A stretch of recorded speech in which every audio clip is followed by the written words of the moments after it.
পাচ্ছি নি, এইটুকু বসে আছি, পারলে দেখো। এই রাগ করছে কেন? আজ তো মানুষ দেখবেই।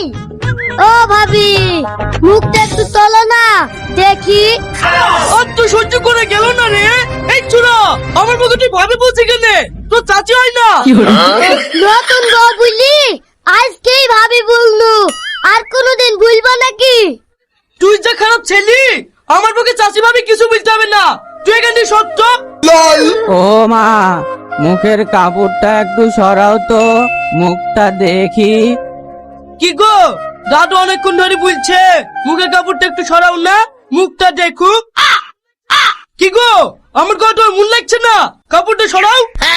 থাক, ওকে আর কিছু বলিস নি, ও তোর কথা শুনবে নাকি? ও শুনবে না, ওর নানি পর্যন্ত শুনবে। তোর কিছু বলিস রে? বাবা গো, মা গো, তুমি আমাকে মারবে না গো, আমি তোমার কি দোষ করব গো? আমাকে ছেড়ে দাও, মতো ছেড়ে দাও, মারো না। তুমি যা বলবে আমি তাই শুনবো। তুমি শুনবে মানে? তুমি তো এক্ষুনি বললি ওর নানি শুনতে শুনবে, আমি তো ওর নানি। ও, ওর সে তুমি এসছো না, তাহলে মুখ থেকে কাপড়টা সরাও। এই দেখো নাও। তুমি কেন মুখে কাপড় সরাইছো? তুমি আমার